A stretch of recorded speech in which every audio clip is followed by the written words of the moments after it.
2024 से 28 के अंतराल योगी आदित्यनाथ के जीवन में बहुत विशाल संकट आने वाला है। यहाँ तक कि वो अपने जीवन से जूझेंगे, लेकिन श्री राम जी के चरणों के रज की कृपा से, समस्त संतों के रज के कृपा से, समस्त वैष्णवों के रज के कृपा से, समस्त विश्व के सनातन पुत्रों के कृपा से उनका जीवन तो बच जाएगा, लेकिन भयंकर संकट आने वाला है। ये हमारी भविष्यवाणी है, इसको लिख लीजिएगा। बीजेपी की सरकार मध्य प्रदेश में पूर्णतः बनने के लिए तैयार है।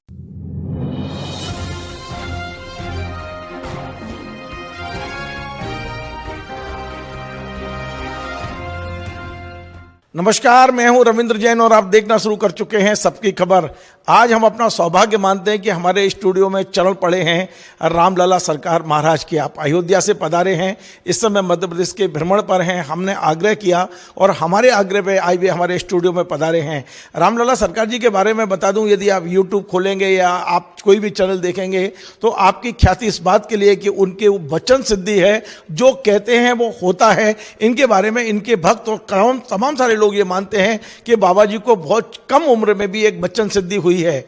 अब ये तो भक्तों के ऊपर है कि वो कितना मानते नहीं मानते हैं, लेकिन मेरी श्रद्धा रामलला बाबा पर है। मैंने उन्हें आग्रह यहां आमंत्रित किया है। मेरे साथ बाबा जी हैं और आज हम बाबा जी से बात करेंगे मध्य प्रदेश के राजनीतिक माहौल पर, अयोध्या में जो रामलला विराजमान होने वाले हैं उसकी तैयारी पर, क्योंकि पूरे भारत के 140 करोड़ लोग हृदय से इतने ज्यादा प्रसन्न हैं कि रामलला विराजमान होने वाले हैं, तो आप लोगों के रोंगटे खड़े हो जाते हैं कि इसके सपने हमारी 3-4 पीढ़ियां देख रही थी। 3-4 पीढ़ियां तो मिट गई इसके सपने देखते देखते। सैकड़ों वर्षों से जो सपना था वो पूरा होने वाला है और अब कुछ महीने और कुछ दिन बचे हैं। आपका बहुत बहुत स्वागत है। मैं प्रणाम करता हूं बाबा जी आपको।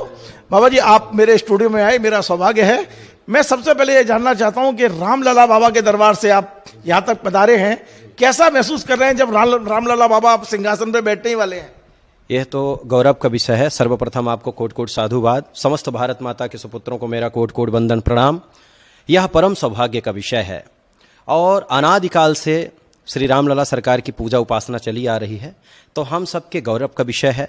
और पूरे विश्व के प्राण है श्री रामलला सरकार। पूरे विश्व में जो प्रकाश प्रकाशित है वही रामलला सरकार का असली स्वरूप है और वो विराजमान होंगे और सभी का कल्याण होगा, समस्त विश्व का कल्याण होगा।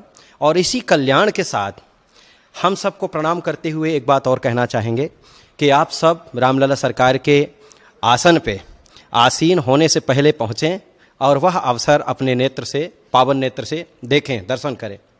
यह पूरे विश्व के लिए गौरव का विषय है। सत्यता, इस धराधाम में राम ही एक ऐसा नाम है जो कि पूरे विश्व को मोक्ष देता है। जी बाबा जी, मैं ये जानना चाहता हूँ, आपको वचन सिद्धि है, मध्य प्रदेश में चुनाव चल रहे हैं, आप चुनाव के बीच में यहाँ पधारे हैं, क्या देख रहे हैं आप मध्य प्रदेश में? देखिए, तो भक्तों का भाव है और जो सरल हैं, जो राम जी के शरण रज लेके जीवन जी रहे हैं, वो जो कहते हैं उस कथन को भी कभी कभी मानना पड़ता है, लेकिन ऐसा नहीं है, क्योंकि पूर्णतः वचन अगर सिद्ध हो जाएगा तो वो परमात्मा हो जाएगा। परमात्मा के अलावा किसी का पूर्ण वचन नहीं है, लेकिन हाँ, 100 में 99% हमारा वचन पूरा होता है राम जी के श्री चरणों के रज के कृपा से। तो अब चुनाव का प्रश्न आप कर दिए, अपितु मैं बहुत पहले इस विषय को लेके बोल चुका हूं, लेकिन आपका भी प्रश्न है तो अवश्य मैं बताऊंगा। लेकिन किस राज्य के बारे में आप पूछना चाहते हैं, कृपा करके भी पक्ष रखें। आप चूंकि आपका भ्रमण मध्य प्रदेश में हो रहा है चुनाव के बीच में, तो निश्चित तौर पर मेरी जिज्ञासा, और मेरा चैनल भी मध्य प्रदेश बेस्ड है। जी, चलिए, बहुत अच्छी बात है, ये सौभाग्य का विषय है। मध्य प्रदेश में इस समय अगर देखा जाए तो एक तराजू पे दोनों पार्टी तौली जा रही है, कांग्रेस और बीजेपी। लेकिन पूर्णतः सत्य यह है कि परचम बीजेपी का पुनः लहराने वाला है, ऐसा हमको दिख रहा है। बाकी राम जी के श्री चरणों का रज। लेकिन जितने भी यहाँ चैनल हैं उनके सर्वे कुछ और बता रहे हैं और बाबा जी की वाणी कुछ और बता रही है। अब देखिए, सर्वे तो अलग विषय है, लेकिन हमारा जो सर्वे है अभी इस समय वर्तमान को लेकर, सर्वे कह रहा है कि बीजेपी की सरकार मध्य प्रदेश में पूर्णतः बनने के लिए तैयार है। जी, कई बार आप लोगों के ज्ञान में चीजें झलक जाती हैं, ऐसा मैं मानता हूं। जो संत हैं, जो तपस्या करते हैं, उनको आभास भी होता है कई चीजों का। हो सकता है आपको इस बात का आभास हो रहा हो, तो क्या आप ये इस तरह का भी कोई आभास है कि कितनी सीटों के साथ बीजेपी यहाँ आ रही है मध्य प्रदेश? बिल्कुल, बीजेपी का जो है लगभग 115, 122 सीट बीजेपी के तरफ मुड़ने वाली है। लेकिन वर्तमान स्थिति को लेकर देखा जाए तो कांग्रेस बीजेपी दोनों एक परिणाम पे इस समय बराबर हैं, पर मोड़ आएगा और कांग्रेस का जो परचम है वो मंद पड़ जाएगा और बीजेपी का परचम लहरा जाएगा। अब जी बीजेपी के पास में प्लान ए और प्लान बी भी रहता है। जैसा हमने पिछली बार देखा था, ए प्लान फेल हो जाता तो वो बी प्लान पे काम करते हैं। आपको लगता है ए प्लान से ही काम चल जाएगा कि बी प्लान लागू करना पड़ेगा? आप बहुत प्रखर वक्ता हैं और आपका जो प्रश्न है बहुत गूढ़ है, लेकिन हमारे लिए गूढ़ थोड़ा सा कम लग रहा, पर इस प्रश्न का उत्तर हम थोड़ा सहजता से देना चाहेंगे। ऐसा बिल्कुल नहीं है और बीजेपी के महत्व को जो राजनेता जानते हैं और बीजेपी के जो कार्य को देखे हैं, या हम ऐसा कहें कि बीजेपी का जो संकल्प है उसको देखते हुए लोग मुड़ जाते हैं और इस विषय को लेके अन्य कोई बात और नहीं कहा जाएगा। लेकिन सत्य बात है, आपका जो प्रश्न है ये कहीं तक सत्य है, पर बीजेपी से प्रभावित होकर लोग जाते हैं क्योंकि बीजेपी का कार्य जन कल्याण के लिए, जनहित में है। और मुझे ऐसा, देखिए मैं किसी पार्टी का वक्ता नहीं हूँ और ना ही किसी पार्टी को लेके जीवन जीता, मेरे लिए सब बराबर है। कांग्रेस के भी बहुत सारे नेता हमारे शिष्य हैं, बीजेपी के भी बहुत सारे राजनेता हमारे शिष्य हैं, लेकिन सत्य बात तो यही है कि जो राष्ट्रहित के लिए, राष्ट्र धर्म के लिए संकल्पित हैं उनके तरफ बढ़ना अच्छी बात है। बाबा जी, आप लगातार वहाँ इलाहाबाद से उस साइड से चले आ रहे हैं, मेरी आपकी लगातार चर्चा हो रही थी, रीवा, सतना, जबलपुर, नरसिंहपुर होते हुए आप भोपाल तक आए हैं।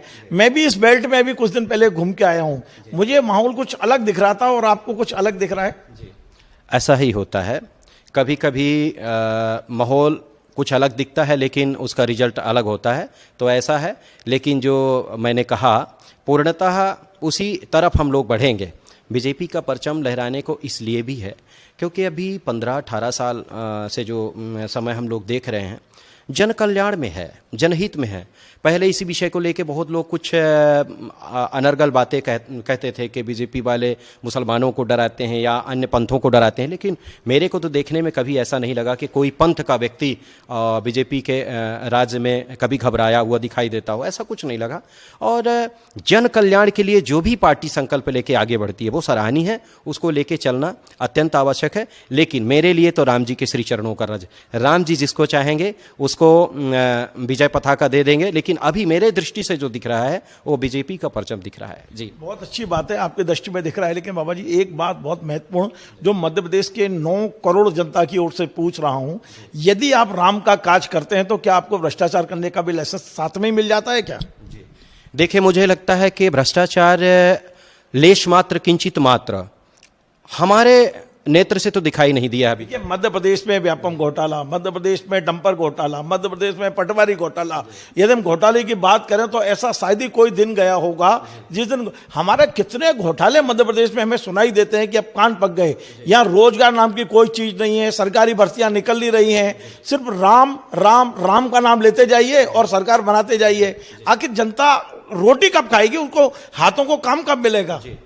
जो पब्लिक, जो जनता आज कह रही है कि घोटाला के नीचे हम दब गए, या जो सरकार इस विषय को लेकर कह रही है कि घोटाला ही घोटाला, घोटाला के अलावा कुछ नहीं, सिर्फ राम के नाम को लेकर चल रहे हैं, मैं उनको बता देना चाहूँगा, जिसको 50 रुपए नहीं मिलते थे, जिसके जेब में 100 रुपए नहीं होते थे, आज वो 10-20 हजार रुपए डाल के बढ़िया सुंदर चश्मा लगा के आनंद के साथ कार में गाना सुनते जा रहे हैं। वो बीजेपी के कार्यकर्ता होंगे? बिल्कुल बिल्कुल, बीजेपी के कार्यकर्ता नहीं, आदरणीय, बीजेपी के कार्यकर्ता मैं नहीं कहूंगा, वो सबके लिए, क्योंकि पूरा भारत बीजेपी के कार्यकर्ता नहीं हो सकता। पूरे भारत की बात मैं बता रहा हूं, जिनको महीनों में काम नहीं मिलता था 5 दिन का, आज वो बिल्कुल बिजी हैं, एक दिन के लिए भी फुर्सत नहीं है।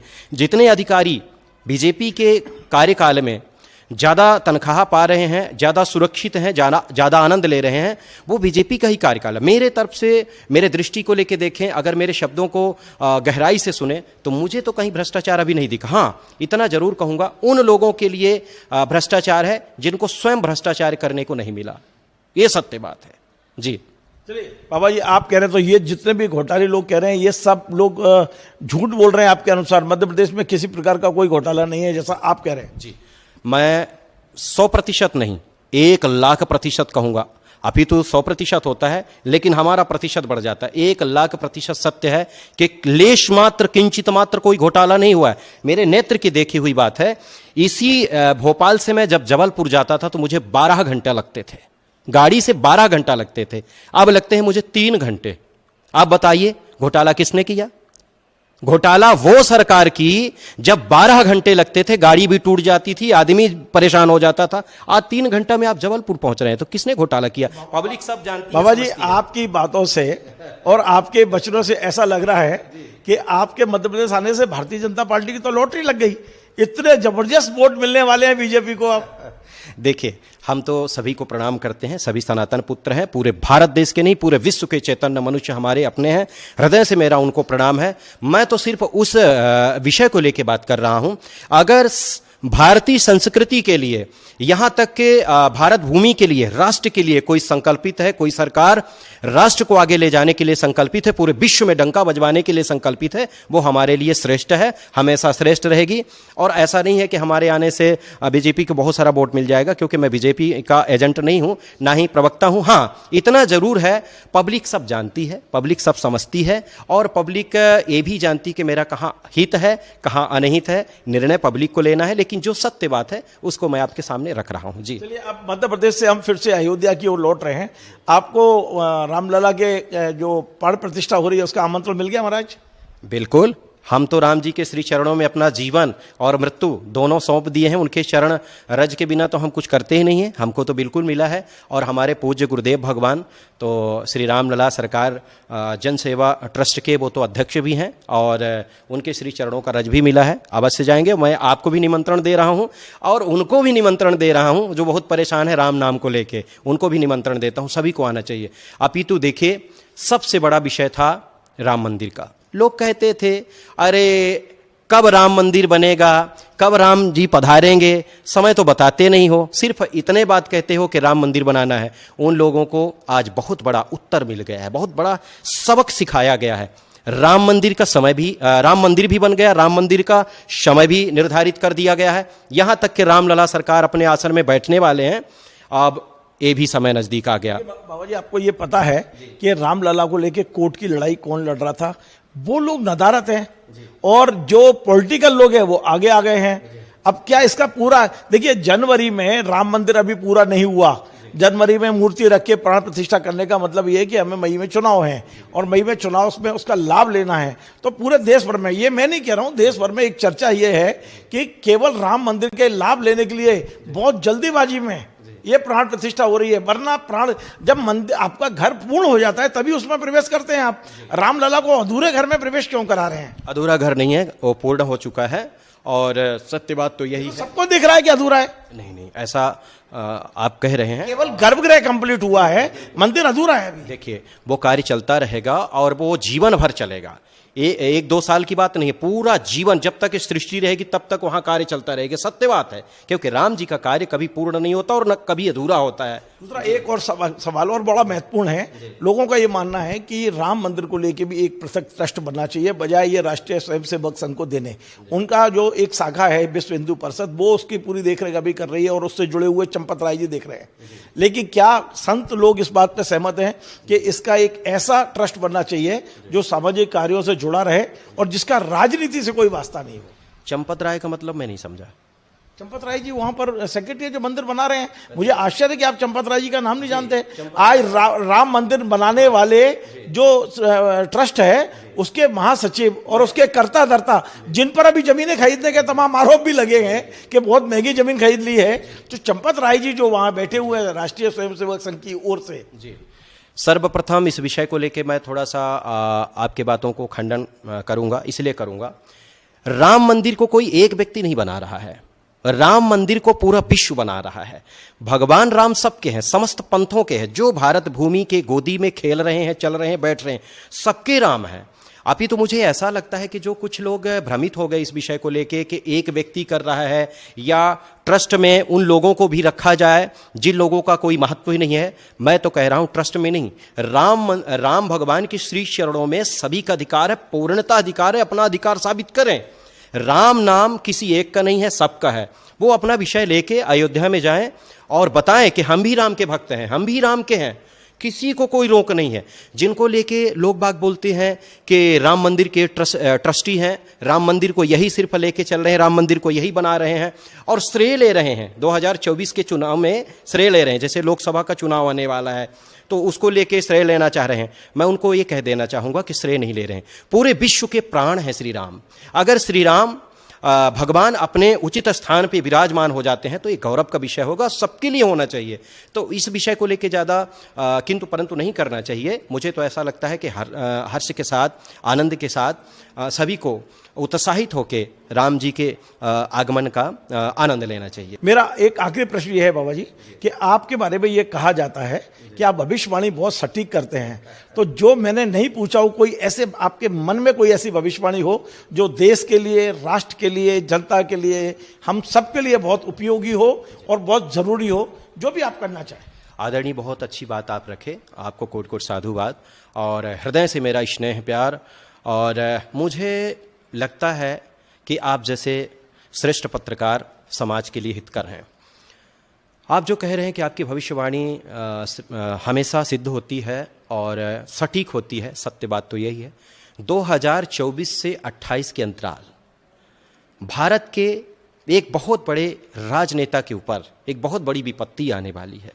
मैं इसलिए कह रहा हूं क्योंकि आप लोग कह सकते हैं कि महाराज जी, जब आपको सब कुछ पता चल जाता है तो कम से कम हमारे पास आए थे तो बताना चाहिए। तो आज ही बता देता हूं, 2024 से 28 के अंतराल योगी आदित्यनाथ के जीवन में बहुत विशाल संकट आने वाला है।